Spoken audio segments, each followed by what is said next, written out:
जैसे ही किसी बच्चे को ऑटिज्म डायग्नोस होता है, उनके पेरेंट्स जब हमें क्लिनिक पे मिलने आते हैं, तो उनकी सबसे बड़ी चिंता होती है, सबसे बड़ी क्यूरियोसिटी होती है ये जानने की कि हमारे बच्चे को आखिर ऑटिज्म जैसी कंडीशन हुई क्यों?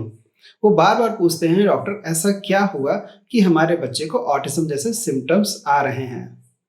मेरा नाम है डॉक्टर अमलेंदु त्रिपाठी। आज मैं आपसे बात करने वाला हूँ, what are the causes of autism? Autism के मेनली 2 रीज़न प्रपोज़ किए गए हैं, एक है जेनेटिक और दूसरा है environmental factor. So in short ये कह सकते हैं कि ऑटिज्म जेनेटिक और ट्रिगरिंग एनवायरमेंटल फैक्टर्स के दोनों इंटरप्ले के रिजल्टेंट होता है। तो इन जेनेटिक फैक्टर्स का डिस्कशन मैं एक सेपरेट वीडियो में कर चुका हूँ, उसकी लिंक आपको डिस्क्रिप्शन में मिल जाएगी।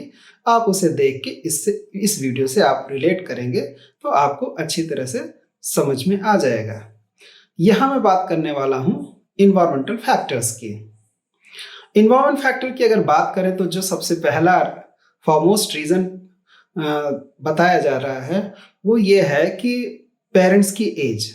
और इनकी जो स्टडी है कुछ एनिमल्स पे की गई है, कुछ हाइपोथेसिस दी गई है, तो उसमें जो सबसे पहला रीज़न आता है पेरेंट्स की एज। मतलब अगर parents are of higher age तो ऑटिज्म का रिस्क थोड़ा बढ़ जाता है, लेकिन ये एब्सोल्यूट सही नहीं है। कई सारे केसेस में ऐसा देखा जाता है कि पेरेंट्स की एज ज़्यादा होते हुए बच्चे नॉर्मल जन्म लेते हैं।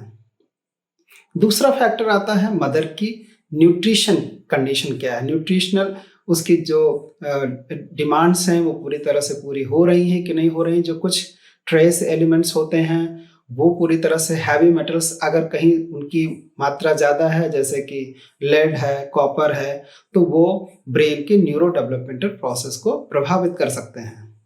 इसके अलावा कुछ एलिमेंट्स जैसे कि जिंक है, कॉपर है, आयरन है या फोलिक एसिड है, अगर इनकी भी डिफिशियंसी है या अधिकता है तो जो बच्चे के न्यूरो डेवलपमेंटल प्रोसेस को अफेक्ट कर सकते हैं और ऑटिज्म जैसी कंडीशन हो सकती है। तो ये तो रही कि न्यूट्रिशन फैक्टर्स की।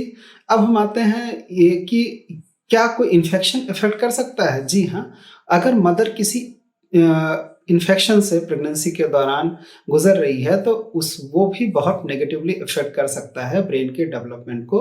और उनमें जो सबसे नंबर 1 पे रखा गया है रूबेला इन्फेक्शन।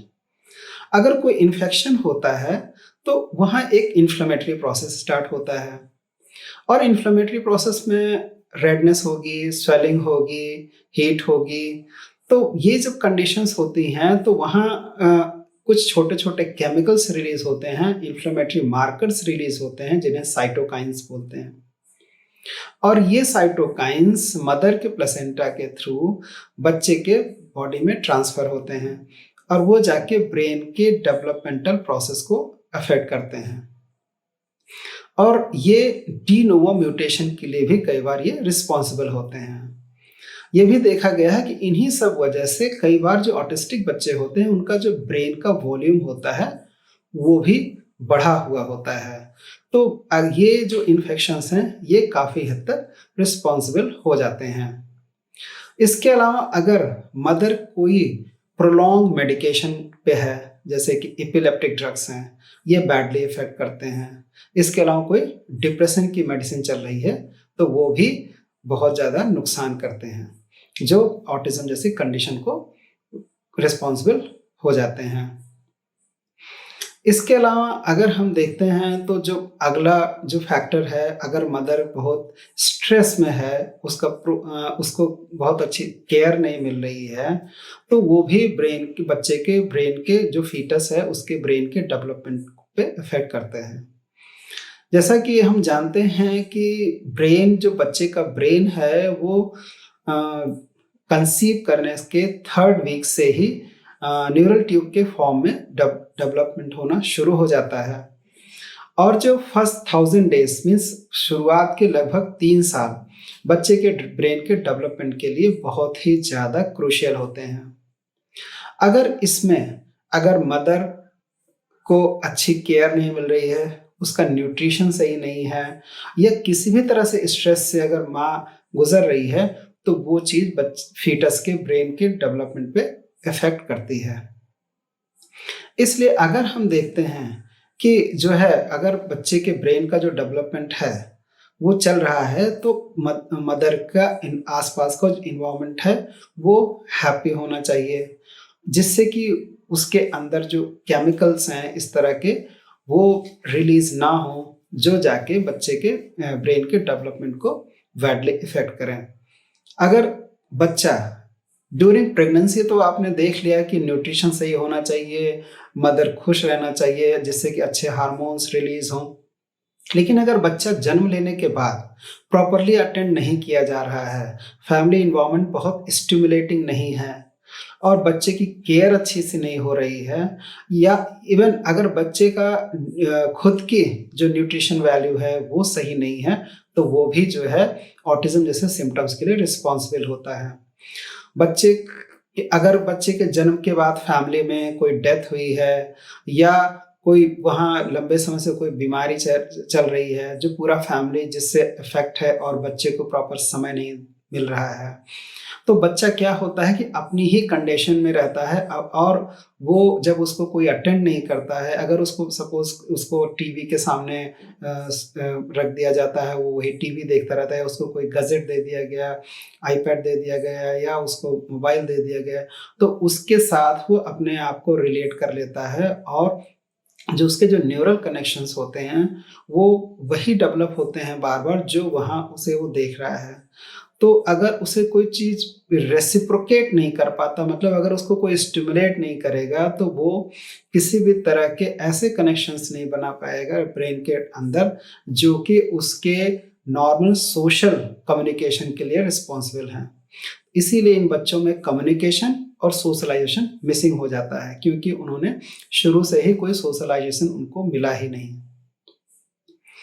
तो ये एक है फैक्टर, अगर हम बच्चे को स्टार्टिंग से ही बहुत स्टिमुलेटिंग इन्वायरमेंट में रखना ज़रूरी है।